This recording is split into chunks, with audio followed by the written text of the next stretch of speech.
أعوذ بالله من الشيطان الرجيم بسم الله الرحمن الرحيم الحمد لله رب العالمين الرحمن الرحيم مالك يوم الدين وأشهد أن لا إله إلا الله وحده لا شريك له وأشهد أن سيدنا نبينا مولانا محمدا صلى الله عليه وسلم قال الله تعالى في القرآن الكريم فأعوذ بالله من الشيطان الرجيم يا أيها الذين آمنوا ادخلوا في السلم كافة ولا تتبعوا خطوات الشيطان إنه لكم عدو مبين قال النبي صلى الله عليه وسلم أحب الأعمال إلى الله أدوم إن أقل أو كما قال عليه الصلاة والسلام معزز سامعین اور دینی ایمانی اسلامی بھائیوں، اللہ کا شکر اور کرم ہے کہ اللہ تبارک و تعالیٰ نے ہمیں رمضان المبارک کا بابرکت مہینہ عطا فرمایا اور اللہ تبارک و تعالیٰ نے ہمیں زندگی عطا فرمائی کہ ہم نے اس سال کا رمضان گزارا، اور یہ امید ہے کہ الحمدللہ ہم سب نے رمضان کو اچھی طرح گزارا ہوگا۔ رمضان کا مہینہ گزر گیا، لیکن رمضان کا مہینہ جو آیا تھا یہ صرف روزہ رکھنے کے لیے،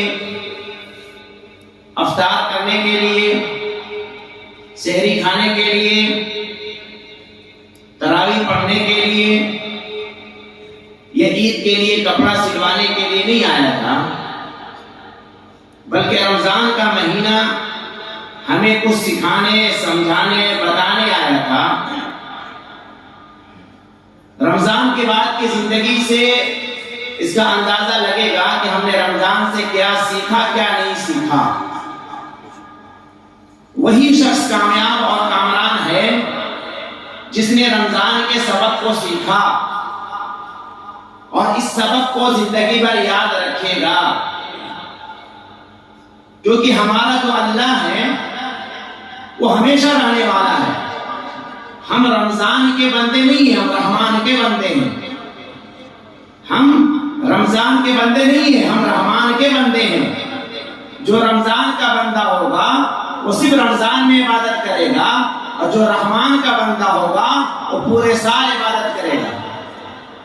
اب یہ فیصلہ کرنا ہے کہ ہم رمضان کے بندے ہیں یا رحمان کے بندے ہیں۔ رمضان میں ہماری نماز چلی، رمضان میں ہم نے قرآن کی تلاوت کی، رمضان میں ہم نے صدقہ خیرات کیا، رمضان میں ہم نے اچھائی کی۔ بہت سارے لوگ ہوں گے جنہوں نے پورے مہینے تہجد پڑھے، کچھ لوگ ایسے ہوں گے جنہوں نے کبھی کبھی پڑھا، بہت سارے ایسے ہوں گے جنہوں نے خوب ذکر و اذکار کیا، کچھ لوگ ہوں گے جنہوں نے تھوڑا کم کیا۔ لیکن اب یہ دیکھنا ہے کہ رمضان کے بعد کیا یہ اعمال ہمارے جاری اور ساری ہیں؟ ان اعمال کو ہم کر رہے ہیں یا نہیں کر رہے ہیں؟ اگر ایسا ہے کہ رمضان کے بعد بھی ہماری نماز جاری ہے، تلاوت جاری ہے، ذکر و اذکار جاری ہے، صدقہ خیرات جاری ہے، اور نفلی روزے رکھنے کا شوق ہے، ذوق ہے، دل کرتا ہے، تہجد پڑھنے کا دل کرتا ہے، اگر ایسا ہے تب تو الحمدللہ ہمارا رمضان کامیاب ہوا، ہمارا روزہ کامیاب ہوا، اور رمضان کے روزے کا مقصد حاصل ہوا۔ لیکن ایسا ہے کہ رمضان گیا تو نماز گئی، رمضان گیا تو تلاوت گئی، رمضان گیا تو ذکر و اذکار گیا، رمضان گیا تو صدقہ خیرات گیا، رمضان گیا تو تہجد گئی، رمضان گیا تو سب چلا گیا۔ اگر ایسا ہے تو اس عبادت سے اللہ تبارک و تعالیٰ کو کوئی لینا دینا نہیں ہے۔ کیوں؟ کیونکہ ہم رحمان کے بندے ہیں، ہم رمضان کے بندے نہیں ہیں کہ ہم صرف رمضان میں عبادت کریں گے اور 11 مہینے منمانی کریں گے۔ تو یہ اپنی زندگی کا محاسبہ کیجیے، یہاں بیٹھے بیٹھے میری بات سنتے ہوئے اپنے دل کے تہخانے میں، اپنے دل کے اندر جھانک کر دیکھیے کہ رمضان کو گزرے 1 ہفتہ ہوا، 1 ہفتہ گزرنے کے بعد ہمارے اندر کیا بدلاؤ آیا۔ اپنے دل میں جھانک کر دیکھیے۔ کیوں؟ کیونکہ روزے کا مقصد اللہ تعالیٰ نے بیان فرمایا لعلکم تتقون، رمضان کا روزہ اس لیے فرض کیا گیا تاکہ تم اللہ والے بن جاؤ، متقی بن جاؤ، اللہ سے ڈرنے والے بن جاؤ، اللہ کا احکام توڑنے سے تمہارا دل لرز جائے، گناہ کرنے سے تمہارا ہوا کانپ جائے۔ یہ مقصد تھا رمضان کے روزے کا۔ تو رمضان کے مہینے کے بعد، ایک ہفتہ گزرنے کے بعد اللہ کے احکام کو ہم کتنا توڑ رہے ہیں اور اللہ کے احکام پر کتنا عمل کر رہے ہیں، اپنے دل میں جھانک کر دیکھنے کی ضرورت ہے۔ اور قرآن پاک میں اللہ تعالیٰ نے یہ نہیں کہا کہ تم صرف رمضان میں عبادت کرو۔ قرآن میں اللہ نے کہا وَاعْبُدْ رَبَّكَ حَتَّى يَأْتِيَكَ الْيَقِينُ، اے لوگو اللہ کی عبادت کرو یہاں تک کہ موت آ جائے، موت آ جائے۔ صرف رمضان کا چاند دیکھ کر عبادت شروع کیا اور عید کے چاند کو دیکھ کر عبادت کو توڑا۔ جس طرح ہم روزہ افطار کرتے ہیں، صبح روزہ رکھا اور مغرب کی اذان میں افطار کر لیا، وہی حال ہمارا ہے۔ رمضان کا روزہ، رمضان کا چاند دیکھ کر عبادت کی نیت کیا اور عید کا چاند دیکھ کر ایک گناہ کی نیت کر لیا۔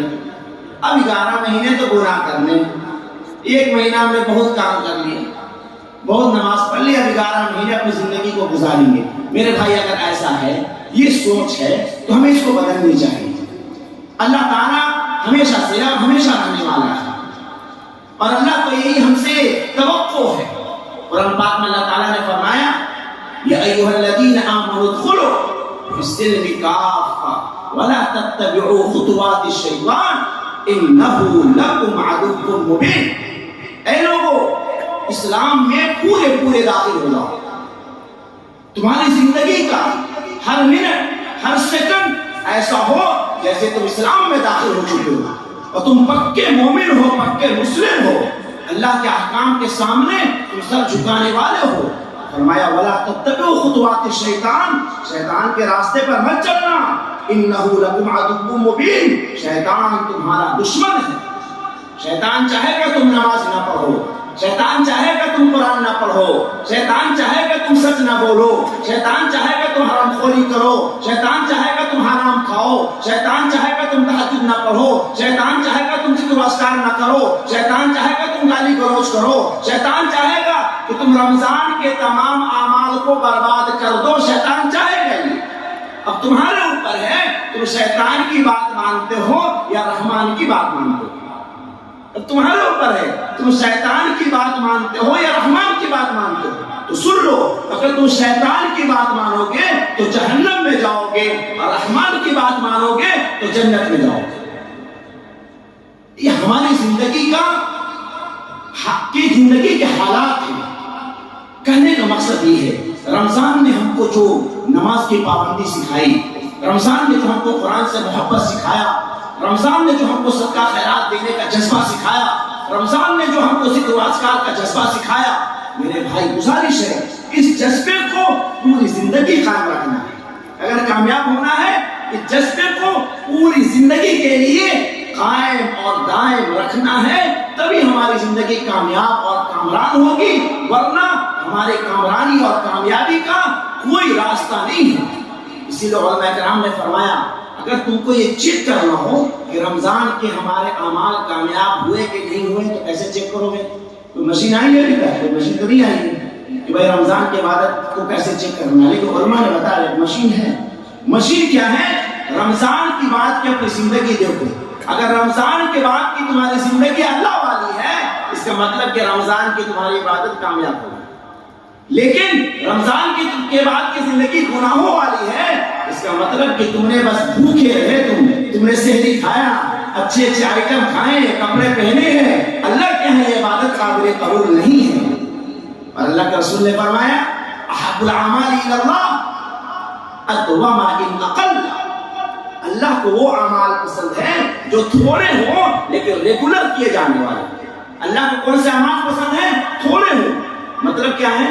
ایک آدمی ہے جو ایک دن مہینے میں 1-2 دن 12 رکعت تہجد پڑھتا ہے، مار سجدے پر سجدہ کرتا ہے، اور ایک آدمی ہے جو روزانہ 2 رکعت تہجد پڑھتا ہے۔ کتنا پڑھتا ہے؟ روزانہ پڑھتا ہے 2 رکعت۔ اللہ کے نبی فرما رہے ہیں یہ روزانہ جو 2 رکعت پڑھتا ہے یہ اللہ کو قبول ہے، ہفتے میں مہینے میں 1 دن 12 رکعت پڑھنے والا اللہ کو پسند نہیں ہے۔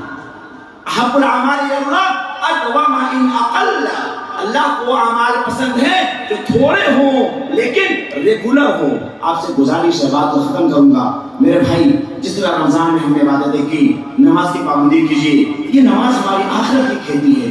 نماز کی پابندی کیجیے، قرآن سے رشتہ مضبوط کیجیے. وقت ہو تو نفلی روزہ رکھیے. اس مہینے کے 6 روزے رکھنے کے بڑی ثواب ہیں. 6 روزے ریگولر رکھ لیں یا ایک ایک کر کے رکھیں، جیسے رکھ سکتے ہیں رکھیں جو دن بچے ہوئے ہیں. اس کے علاوہ ذکر و اذکار کیجیے، غریبوں کا خیال رکھیے، محتاجوں کا خیال رکھیے. رمضان نے جو ہم کو سکھایا ہے، رمضان نے جو ہم کو علم دیا ہے، رمضان نے جو ہمارے اندر بدلاؤ لایا تھا میرے بھائی، اس بدلاؤ کو پوری زندگی قائم رکھنا ہے. اگر ایسا کریں گے انشاءاللہ ہماری دنیا بھی کامیاب ہوگی، ہماری آخرت بھی کامیاب ہوگی. اللہ تبارک و تعالیٰ ہم سب کو پوری زندگی اللہ کے حکموں پر چلنے کی توفیق نصیب فرمائے.